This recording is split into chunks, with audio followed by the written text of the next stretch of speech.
Assalamualaikum warahmatullahi wabarakatuh. Halo, selamat berjumpa kembali di ruang podcast terkini ID yang cerdas, tidak menggurui. Apa kabar Teh semua hari ini? Semoga selalu baik dan kami selalu berharap itu yang terbaik juga untuk Anda. Hari ini pembicaraan kita mungkin akan lebih kita akan berbicara tentang fenomena akhir-akhir ini tentang cuaca, dan saya ditemani dengan narasumber yang boleh dibilang teman lama juga. Jadi selalu menjadi memang sasaran kami para jurnalis jika terjadi sesuatu. Pak, ada apa Pak? Ada apa? Dan beliau sangat welcome untuk ditanya-tanya, dicari-cari. Selamat datang kepada Pak Hanafi. Ya, terima kasih sudah diundang ke tempat ini. Apa kabar Pak? Ya, alhamdulillah baik sekali ya. Alhamdulillah. Ya. Ini Pak Hanafi, sebenarnya kita sudah merencanakan beberapa hari terakhir ini, utamanya ketika tiba-tiba ada hujan es di sebagian wilayah di dekat-dekat Kota Makassar. Dekat Kota Makassar.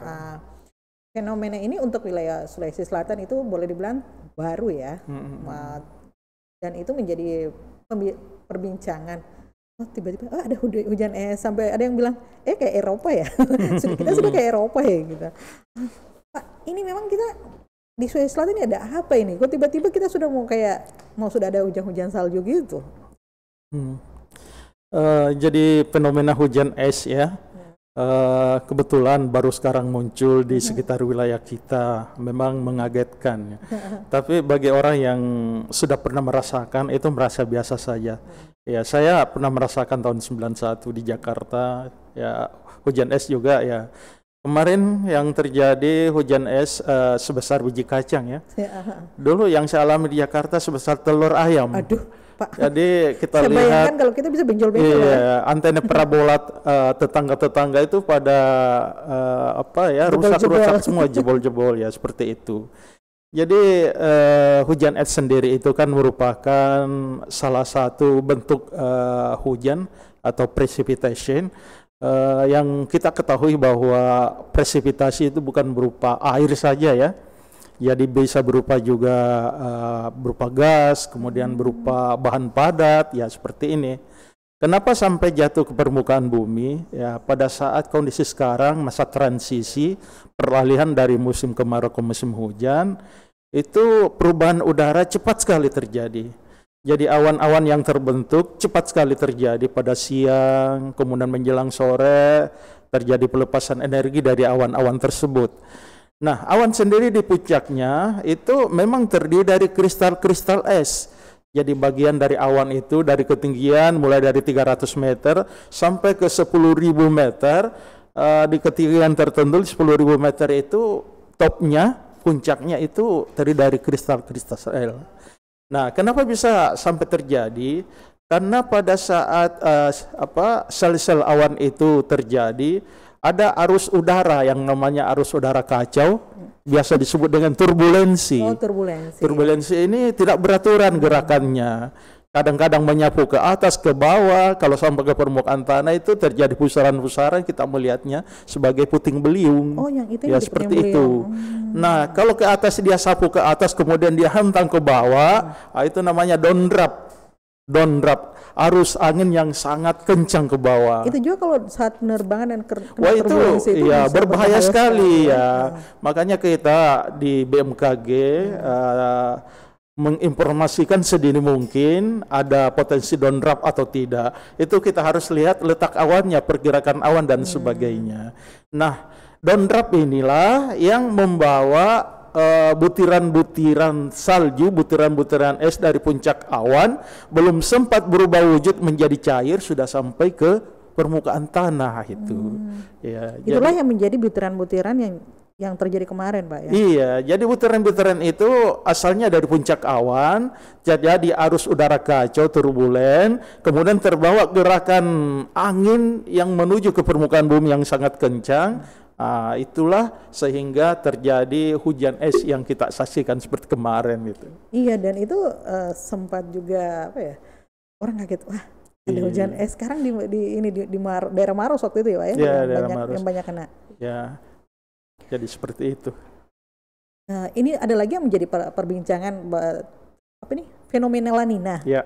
Di mana ini terjadi kan di Samudra Pasifik dan diprediksi akan mengakibatkan anomali yang bukan cuma di negara Indonesia juga katanya akan mendapatkan dampak utamanya di akhir tahun ini sampai awal tahun mendatang. Nah, seberapa bahayakah fenomena La Nina ini atau ini sebenarnya memang fenomena ini sering terjadi, cuman kita baru sadar sadar bahwa ada La Nina gitu. Iya. Jadi sepanjang hidup saya ya berkecimpung di BMKG, El Nino La Nina yang paling dahsyat yang pernah saya rasakan pada saat tahun 97, 98, kemudian masuk La Nina 97-98 itu El Nino, kemudian 98-99 hingga ke 2000 itu La Nina. Ya. Kenapa begitu dahsyat? Musim hujan yang seharusnya terjadi pada awal tahun 1997-1998 itu pada saat musim hujan bulan Januari 98 itu curah hujannya sangat kecil, sangat sedikit di wilayah Makassar dan sekitarnya. Nanti banyak curah hujan mendekati bulan Agustus tahun 98 dan ini bertahan terus sampai tahun 99 ke 2000 gitu. Dan saya sendiri merasakan dampaknya. Rumah saya kebanjiran. Jadi saat kalau La Nina datang berarti curah hujan sangat tinggi ya Pak ya? Ya, jadi begini. Jadi La Nina itu kan fenomena alam periodik. La Nina katanya artinya putri ya Pak ya? Ya. Jadi gadis kecil ya, gadis putri. kecil. Kalau El Nino boy, anak laki-laki lah gitu. Dan ada lagi orang situa, Viejo, El Viejo. Banyak istilah-istilah. Banyak istilahnya. Dan itu dari Spanyol ya? Iya, dari ilmu meteorologi yang kita pelajari itu istilah-istilahnya banyak dari Spanyol, dari Inggris itu. Misalnya nama badai ya. Jadi sistem sirkulasi angin secara luas yang berdampak dengan hujan lebat, angin kencang itu namanya badai tropis ya. Nah, ini namanya nama-nama perempuan. Kenapa Pak jadi perempuan yang dijadikan nama badai itu? Umumnya ya, tapi sudah mulai ada yang nama buah gitu. Ya, dulu itu ada yang mengamuk di Amerika, namanya Catherine, badai tropis Catherine. Badai tropis Catherine. Ya, ini asal usulnya saya bingung juga cari referensi, tidak ada yang menjelaskan kenapa namanya perempuan gitu. Kenapa namanya Bu Catherine? Iya. Ternyata pertama kali nama-nama badai itu diberikan oleh pelaut-pelaut Inggris ya.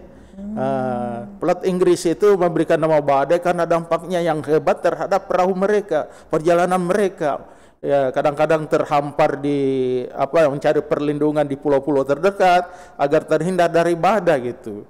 Jadi daya rusaknya ini katanya sama dengan daya rusaknya kalau istrinya mengamuk di rumah. Gitu. Makanya dikasih nama perempuan gitu sih. Ya, sekitar gitu ya. Mungkin itu yang sedikit simbolik ya sedikit mungkin mendekati ya. Kenapa nama perempuan gitu. Simboliknya ya. Sekarang namanya sudah mulai ada yang nama buah, nama bunga itu. Misalnya Pak? Ya, durian. Ada badai durian? Iya, badai durian ada ya. Kalau orang pikir badai durian maksudnya lagi musim buah waktu itu. Tapi kalau ketempuk kulitnya juga kan lumayan itu. Iya, jangan Pak. Pak, antara El Nino, La Nino, dan La Viejo ini yang mana sebenarnya lebih berbahaya? Jadi tergantung ya. Jadi tiap-tiap wilayah di permukaan bumi kita. Jadi sekali lagi ini kan fenomena global ya. Namanya kondisi di bumi kita. Kondisi cuaca juga itu seenaknya masuk ke negara lain ya, tidak ada diperiksa visanya, anginnya diperiksa, ini angin dari Cina enggak ya, seperti itu. Jadi tidak ada yang seperti begitu. Jadi kita sistem cuaca kita dipengaruhi dalam skala global, makanya kita kita dengar ada angin musim barat, angin musim timur ya seperti itu. Nah sekarang ada El Nino, La Nina. Ini studi-studi kita dari 2000-an semakin berkembang. Dulu El Nino La Nina itu kita pantau dari perubahan tekanan permukaan laut antara Tahiti di Pasifik dan Darwin di Australia Utara. Nah, itu dari data-datanya itu memang menunjukkan kondisi yang demikian. Kalau El Nino itu umumnya positif, SOI-nya. Kalau La Nina itu negatif soinya itu, jadi seperti itu. Kebalikannya sekarang ada sistem pengamatan suhu muka laut yang dilakukan oleh satelit maupun peralatan observasi di permukaan laut. Ya, itu dipasang sepanjang garis ekuator. Bayangkan panjangnya itu ribuan kilometer. Ini dipasang sama negara-negara maju, Australia, Jepang, kemudian Amerika Serikat, ya. Karena kita tergabung dalam WMO, World Meteorological Organization, jadi organisasi meteorologi dunia. Negara-negara yang maju itu selalu membantu negara-negara yang berkembang seperti Indonesia. Jadi informasi pengamatan itu disampaikan ke kita, dampaknya itu akan disampaikan ke kita, ya. Kira-kira berapa bulan pengaruhnya disampaikan ke kita. Nah, sampai ke kita ini segera kita rilis untuk disampaikan ke masyarakat kita. Jadi kita mendapatkan informasi dengan kualitas yang sama dengan yang didapatkan oleh Amerika, karena memang ada semacam kerjasama antara negara-negara WMO untuk mendapatkan informasi atau data-data yang sangat diperlukan dalam perubahan pola-pola cuaca di permukaan bumi kita, begitu. Kalau yang menjadi pusat maksudnya pusat informasi di mana nih, Pak? Yeah. Kalau untuk dunia nih. Maksudnya, jadi kalau ada berapa titik? Titik? Jadi negara yang paling maju misalnya Amerika, pusatnya di Washington, Inggris pusatnya di London. Inilah salah satu pusat dari penyebaran informasi-informasi meteo untuk seluruh anggotanya di seluruh dunia itu. Jadi bahkan oleh Inggris, informasi yang dihasilkan tidak boleh diadopsi oleh negara lain. Itu murni harus dari Inggris. Misalnya informasi tentang penerbangan, ya. Ada namanya penerbangan lapisan atas, lebih dari 30.000 kaki. Itu mutlak kita informasi dapatkan dari Inggris itu. Karena harus standar semua. Jadi ribuan pesawat yang lalu lalang di atas angkasa kita itu pada titik lebih dari 30.000 kaki atau sekitar 10.000 kilometer, ya. Itu 10 km, maaf ya, 10 km itu mutlak harus memakai informasi meteorologi yang diproduksi oleh Inggris. Jadi harus lewat informasinya harus dari Inggris, ya. Jadi signifikan top level, ya, signifikan top level. Jadi top level itu penerbangan di atas 30.000 feet atau lebih dari 12.000 km, 12.000 ya meter atau 12 km gitu. Pak, ini kan maksudnya ada beberapa informasi yang ada di BMKG. Selain dunia perhubungan yang sangat membutuhkan ya informasi tentang misalnya cuaca dan lain-lain. Apa saja yang mencari informasi di BMKG untuk maksudnya untuk kegiatannya? Mungkin pertanian juga kali ya, Pak ya? Iya, iya. Iya, jadi pertanian itu penting. Kenapa? Karena kita akan memberikan informasi tentang pola hujan, curah hujan, prediksi hujan dan sebagainya. Dan oleh Kementerian Pertanian, informasi ini akan dijadikan semacam acuan untuk menentukan misalnya pola hujan, jenis tanam, kemudian pola tanam, ya, bibit dan sebagainya. Itu diartikan ke arah situ. Untuk bidang pertanian. Kalau perhubungan sudah tahu ya, misalnya perhubungan udara, pesawat itu mutlak. Mutlak harus mendapatkan informasi cuaca sebelum baik pada saat take off, landing maupun pada saat in flight, pada saat dia terbang begitu. Jadi terupdate terus. Iya, terupdate. Jadi masanya kita dari Jakarta ke Makassar itu terbang 1 jam itu kalau pilotnya lagi berbaik hati dia menginformasikan kepada kita cuaca Makassar begini, kondisi anginnya begini, kemudian suhu dan sebagainya ya. Kalau kan misalnya kalau pelayaran kan informasinya mungkin di pelabuhan-pelabuhan atau di ini. Nah ini untuk nelayan-nelayan, adakah maksudnya bagaimana cara menjangkau mereka untuk memberikan edukasi bahwa kalau sebenarnya kan selama ini mungkin lewat media ada, tapi kan tidak selamanya nih bapak-bapak nelayan kita membuka informasi, oh hari ini saya aman melaut. Nah apakah ada edukasi dari BMKG sendiri untuk hal tersebut? Jadi selama saya jadi kepala stasiun di sana ya, 5 tahun terakhir sudah kami lakukan, kemudian dilanjutkan oleh pengganti saya. Itu namanya Sekolah Lapang Nelayan. Oh ada sekolah? Ada sekolah lapang ya. Dan jadi ini diperuntukkan untuk nelayan? Betul. Jadi paling utama awalnya diperuntukkan untuk penyuluh, tapi sekarang kita langsung terjun ke nelayannya. Kenapa? Dengan pemahaman nelayan yang baik, maka tentunya kita harapkan dengan informasi yang tepat ya dapat menambah ya. misalnya income dari nelayan, menambah hasil tangkapan dan sebagainya. Ya, karena bagaimanapun kondisi cuaca laut itu memberikan dampak terhadap aktivitas mereka di laut. Jadi ini yang kita kembangkan terus, dan ini sudah menjadi pemodelan. Jadi World Meteorological Organization ini menjadikan model-model yang kita kembangkan di Indonesia untuk dicontoh oleh negara-negara lain. Bahkan kami di Balai Wilayah 4 sudah memiliki kerjasama khusus dengan nelayan tambak yang ada di Pindrang itu. Jadi ada nelayan tambak yang menabur benih udang ya. Ini merupakan udang yang apabila dipelihara nilai ekonomisnya cukup tinggi dan memerlukan berbagai macam informasi, diantaranya informasi cuaca laut. Jadi cuaca laut itu menyangkut kadar garam, kemudian suhu laut, ya, kemudian bagaimana dasar laut dan sebagainya. Itu yang kita berikan informasi dalam bentuk informasi mingguan. Setiap minggu kita update. Informasi ini diterjemahkan oleh pakar yang ada di situ. Kebetulan ada profesornya. Ini bagaimana perlakuan kita terhadap tambak udang agar bisa selamat kalau misalnya ada potensi mati dan sebagainya. Seperti itu. Selain dunia pertanian, tadi ada perikanan juga. Iya, betul. Di bidang infrastruktur, apakah juga sangat membutuhkan informasi tentang di BMKG? Iya, jadi di negara-negara lain, sebuah perencanaan itu mutlak memerlukan informasi yang berkaitan dengan tugas-tugas BMKG. Jadi misalnya informasi normal curah hujan, informasi tentang iklim yang ada di sebuah wilayah untuk bisa dikembangkan, itu mutlak seperti itu. Dan seharusnya di negara kita, informasi kami ini bisa dijadikan semacam aspek yang dijadikan perencanaan gitu. Acuan perencanaan. Iya, acuan perencanaan. Misalnya pengembangan wilayah-wilayah, bagaimanapun karena ekspansi manusia itu kan memerlukan penambahan pemukiman, kemudian lapangan kerja dan sebagainya. Yang kita ekspansi itu kan daerah-daerah yang dulunya resapan-resapan air ya.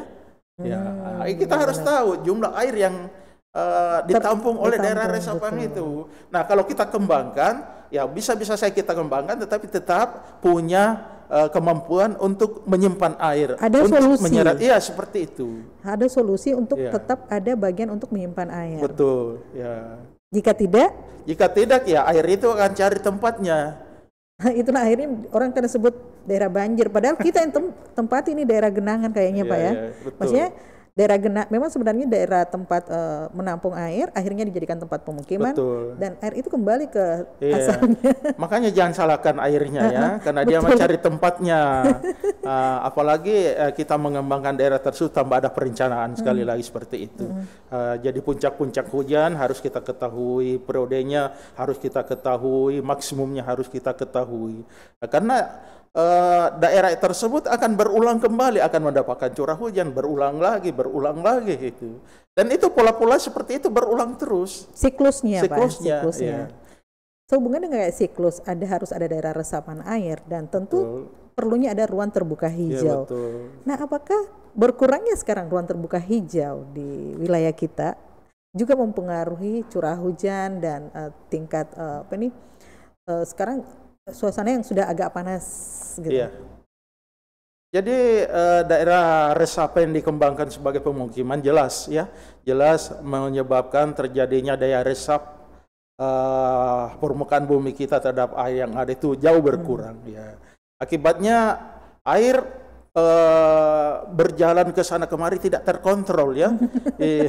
Mencari tempat yang lebih rendah. Dia cari kehilangan arah sekarang, tidak terkontrol. Nah, ini yang seharusnya menjadi semacam pemikiran untuk mencarikan solusi ya. Karena ini berulang terus sepanjang tahun, musim hujan berulang lagi. Sebenarnya ini yang bagus kita titipkan kepada para calon-calon yang akan memimpin 01 di Makassar. Pentingnya ruang terbuka hijau, pentingnya daerah resapan air, karena ini menyangkut hajat hidup orang banyak dan kenyamanan kita untuk berada di Kota Makassar, Pak ya. Ya, dan dari pemaparan visi misi calon-calon kita, kayaknya Ada enggak Pak yang menyinggung soal itu? enggak ada sama sekali. Waduh Pak, tidak ada yang memihak tentang bagaimana soal ruang terbuka hijau dan kayaknya perlu dikasih catatan khusus Pak ya. Mudah-mudahan di salah satu ininya nonton dan siapa tahu Mbak Maya jadi moderator debatnya kan. Amin. Pak, ini tadi sempat saya membaca ada tulisan Bapak di salah satu media bahwa kita tidak perlu takut terhadap La Nina, tapi kita harus takut apabila aliran air itu terhambat. Kalau kanal yang tersumbat, di kanal penuh dengan sampah, penuh dengan eceng gondok, ya itu yang sebetulnya yang harus kita takutkan. Jadi itu yang lebih menakutkan dibanding si La Nina ini. Ya sebetulnya sih menakutkan semua. Kayaknya ada yang pesan tersirat sama Bapak tentang kata-kata itu tadi bahwa kita tidak perlu takut tentang karena belum ada upaya-upaya yang dilakukan untuk membersihkan kanal-kanal kita itu. Jadi kepercayaan kami ya seperti itu. Masa sih sampai sekarang ada 4 calon wakil wali kota, wakil wali kota yang ada dan sebagainya. Memang mungkin saya nggak tahu wewenang dari pembersihan kanal itu siapa yang nggak tahu. Tapi yang lebih sering turun kan sebenarnya TNI ABRI, Pak. Itu di luar tupoksinya itu. Tapi kalau TNI Polri ya itu memang tidak ada istilahnya menolak perintah. Ya, apa yang diperintahkan oleh pimpinan harus dilaksanakan dengan sebaik-baiknya. Makanya tadi saya baca juga, waduh, tulisannya Bapak ini, kita tidak perlu takut La Nina, tapi kita perlu takut terhadap kanal-kanal yang tersumbat. Dan di situ kan tersirat bahwa jika kita tidak bijak terhadap lingkungan kita, tidak bijak terhadap di sekeliling kita, justru genangan air yang ada dengan tingkat hujan yang sudah semakin tinggi ini mungkin lebih berbahaya ya Pak. Betul sekali ya. Selain daripada yang lebih luas ya, kata di sebelah timur itu kan dataran pegunungan ya, berjada pegunungan ya. Ini harus kita pastikan juga bahwa pegunungan tersebut menjadi semacam catchment area. Catchment area itu daerah tangkapan air. Ya. Itu yang harus kita pastikan bahwa fungsi catchment area itu masih tetap ada di pegunungan-pegunungan tersebut. Ya. Saya mengingatkan juga untuk pemirsa Terkini ID bahwa untuk tetap mensonding update berita kami di web Terkini ID, di Instagram terkini.id dan Facebook Terkini ID. Jadi Pak, kalau mau mengupdate berita yang terkini, kita lihat di update di Terkini ID. Terkini ID. Mungkin dalam waktu dekat ada informasi cuaca yang dipajang di situ ya. Pasti. Ya, oke deh. Pak, kita kembali ke, saya itu penasaran kalau untuk menjadi seorang seperti Bapak, emang sekolahnya di mana Pak? Ya ini ada sekolah khusus ada sekolah khusus. Sekolah khusus untuk mempelajari cuaca, gempa gitu. Jadi kita setamat SMA? Tamatan SMA? Ya bisa mendaftar di sekolah kedinasan. Oh sekolah kedinasan juga? Sekolah kedinasan. Dulu waktu saya 91-94, sekolah di kedinasannya namanya BPLMG, Balai Pendidikan Latihan Meteorologi dan Geofisika. Sekarang sudah berubah nama menjadi Sekolah Tinggi Meteorologi, Klimatologi dan Geofisika. Tempatnya dulu saya masih di sekitar Arif Rahman Hakim, dekat Tugu Tani ya dekat Monas. Nah, sekarang sudah pindah ke Pondok Betung.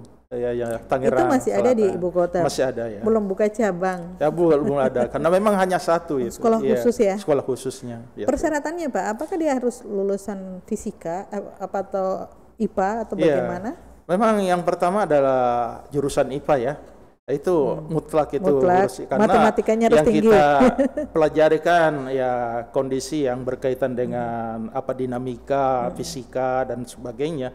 Jadi memang mutlak adalah jurusan IPA gitu. Matematikanya harus tinggi Pak ya? Ya tidak mesti ya. Yang penting lulus saja. Yang penting lulus. Di akhir tahun ini kita biasanya sudah sangat sudah mulai dengan berita genangan dan kenangan di mana-mana.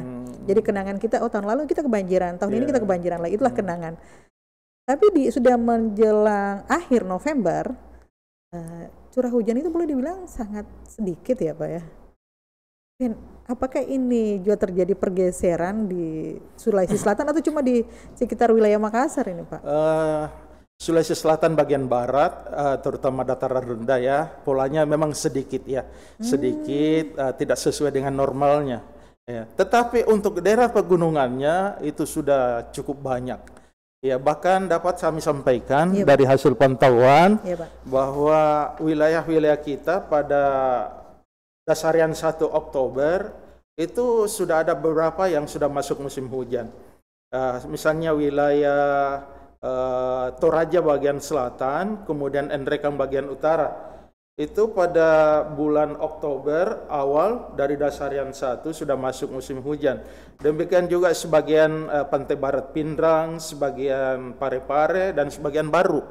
Ini wilayah sekitar pegunungannya itu sudah memasuki musim hujan pada Oktober dasarian 1. Kemudian yang sudah masuk di Oktober dasarian 2 itu wilayah-wilayah pesisir barat daerah pegunungan. Daerah Baru, kemudian Pangkep, Maros, Makassar, Goa, itu daerah pegunungannya sudah memasuki musim hujan semua. Artinya curah hujannya sudah melebihi 50 mm dalam 10 harian. Sedangkan untuk pesisir belum, ya pesisirnya belum. Tapi tunggu saja nih November ini pesisirnya akan masuk juga musim hujan gitu. Dan di saat-saat itu biasanya kan apa ya, sudah masuk dia namanya musim buah. Iya Pak ya? Iya. Pak mau tanya lagi nih, ini kan dulu ada di kantor maritim stasiun maritim dan di BMKG yang kalau di maritim itu apa saja yang menjadi sub bidangnya gitu? Jadi namanya maritim, kita menginformasikan berbagai hal cuaca yang berkaitan dengan pelayaran. Jadi khusus dia pelayaran di situ ya? Jadi misalnya arus laut, gelombang laut, kemudian angin permukaan laut, ya seperti itu. Ya, yang kita informasikan setiap saat, kita amati setiap saat. Nah, itu menjurus ke arah sana gitu. Jadi dia sangat spesifik. Iya. Dan memang harus letaknya di pinggir situ ya. Memang harus ya, harus di jadi pinggir dulu laut. Saya sering main-main ke itu Pak, ke Pak Oter ya. Ketemu Bapak. Dan sekarang di kantor BMKG yang di di Racing Center itu lebih luas lagi ya cakupannya. Itu fungsi koordinasi. Wilayah koordinasinya semua Sulawesi dan Maluku gitu. Oh, masuk Sulawesi dan Maluku. Iya, betul. Sulawesi Barat gimana Pak? Termasuk di dalam.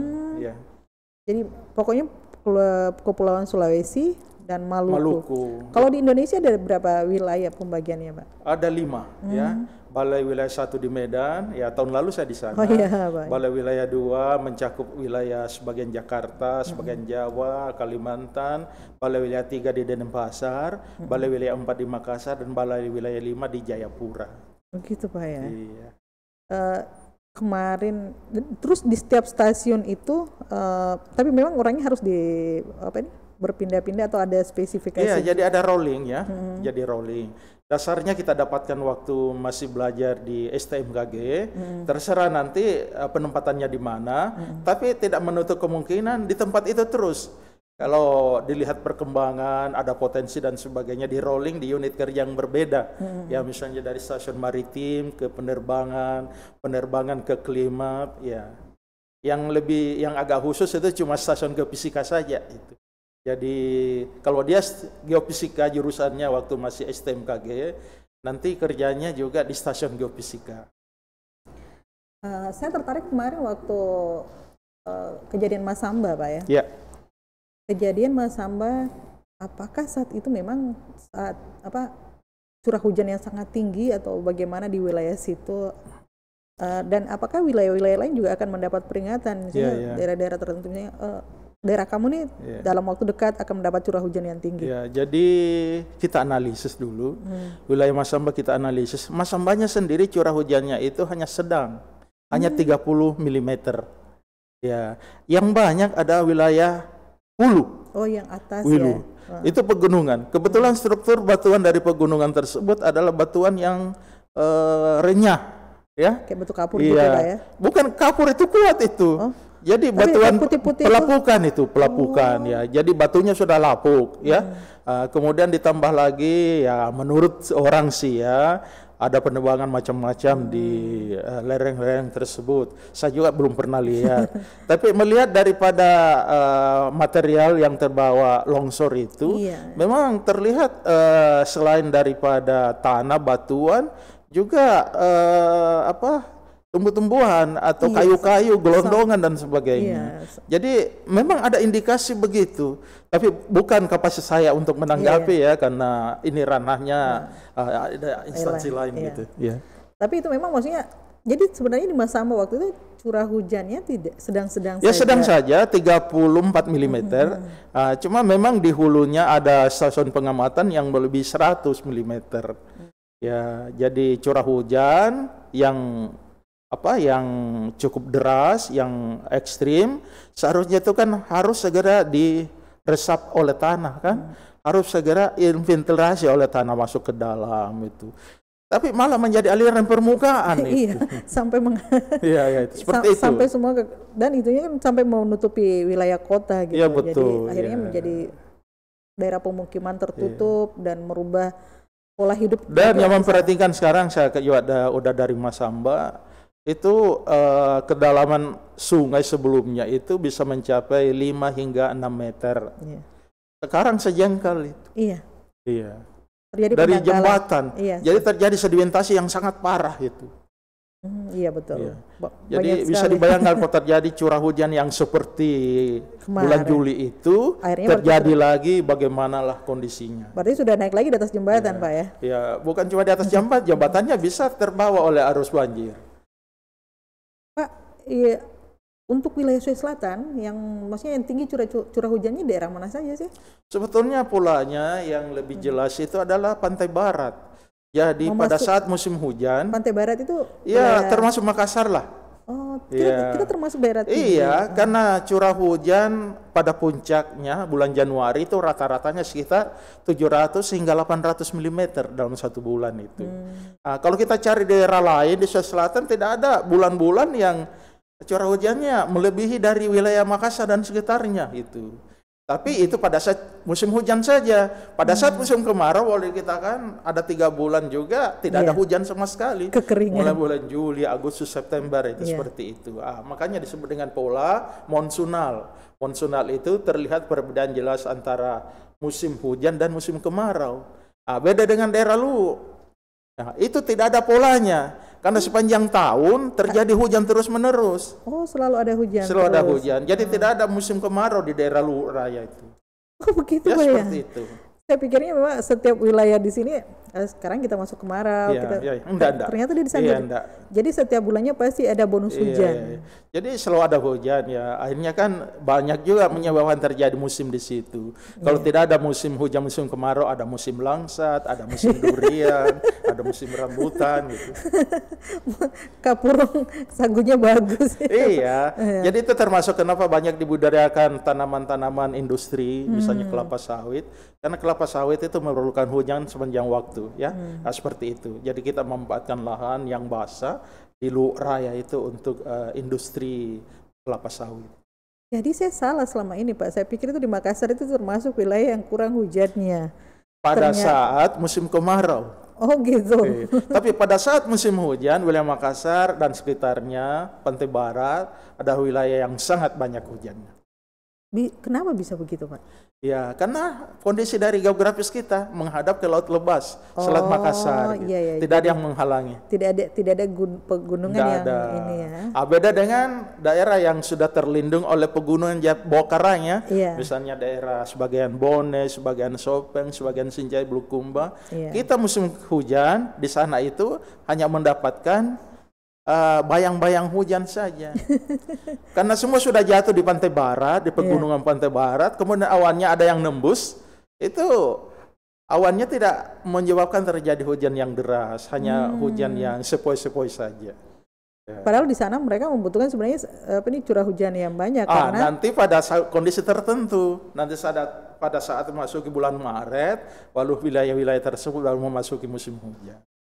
Ada juga nih informasi katanya untuk mungkin bisa dijelaskan juga bahwa ada yang namanya kita memberikan hujan garam supaya ada modifikasi cuaca. Di Sulawesi Selatan sudah sering dilakukan juga itu? Ya, saya tahun 99-2000 waktu VT Valet masih namanya VT Inco, itu mereka setiap saat melakukan program hujan buatan. BMKG dilibatkan di situ untuk informasi cuacanya. Jadi saya tahun 99-2000 ya. Nah, sekarang saya tidak tahu apakah masih sering diadakan. Nah, kenapa? Karena waktu itu PT Inco sangat intens ya dengan informasi mengenai hujan, penambahan debit dan sebagainya, karena mereka mengoperasikan ada 3 PLTA di sepanjang Sungai Larona itu. Ada PLTA Larona 1 sampai 3 itu. Jadi hubungannya dengan hujan itu mereka sangat penting itu. Cuma sekarang saya tidak tahu apa karena masih dia ada, membutuhkan ya. debit air untuk menjalankan PLTA-nya. Ya, jadi itu namanya apa tadi Pak? Modifikasi cuaca itu. Modifikasi cuaca. Jadi atmosfer kita itu seakan-akan kita buat seakan-akan dalam kondisi yang sudah jenuh. Artinya awan-awan itu sedang mengandung uap air 100%. Kondisinya kita ciptakan begitu. Kenapa pakai garam, Pak? Ya, memakai garam, ya, memakai abu dan sebagainya. Ada juga zat kimia bisa juga itu. Jadi gunanya supaya sel-sel awan itu tumbuh dan memberat ya, semakin berat. Kalau tumbuh dan semakin berat, itu pada suatu saat beratnya sudah tidak bisa ditahan lagi sama atmosfer, maka terjadilah hujan seperti itu. Itulah modifikasi cuaca untuk menambah curah hujan. Jadi ada juga modifikasi untuk mengalihkan hujan itu.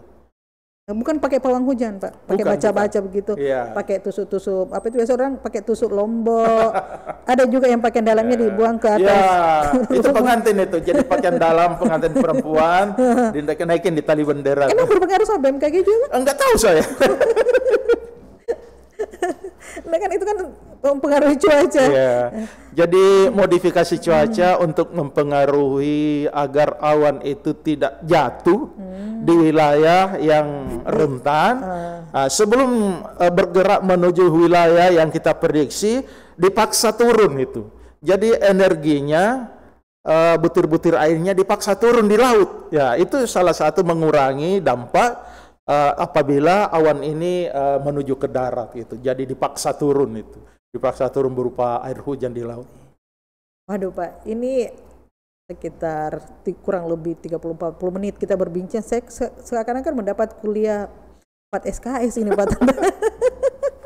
Banyak sekali informasi yang sangat menarik bahwa ternyata BMKG itu bukan cuma untuk keperluan pelayaran, keperluan penerbangan, tapi untuk dalam kehidupan kita sehari-hari, utamanya untuk bapak-bapak nelayan, petani, bahkan untuk membangun konstruksi di sebuah wilayah. Itu sangat membutuhkan informasi-informasi bagaimana mereka bisa melakukan sebuah perencanaan pembangunan. Dan satu lagi bahwa seperti yang saya ingatkan kembali, jangan takut sama La Nina, takut kalau kanal tak tersumbat. Itu Pak ya? Ya betul. Dan terima kasih untuk Pak Nafi sudah ada di ruang podcast Terkini ID. Terima kasih untuk perhatian Anda semua. Dan sekali lagi saya ingatkan bahwa tetap mensonding update berita kami di web terkini.id dan Instagram terkini.id serta Facebook Terkini ID. Terima kasih. Assalamualaikum warahmatullahi wabarakatuh dan sampai jumpa.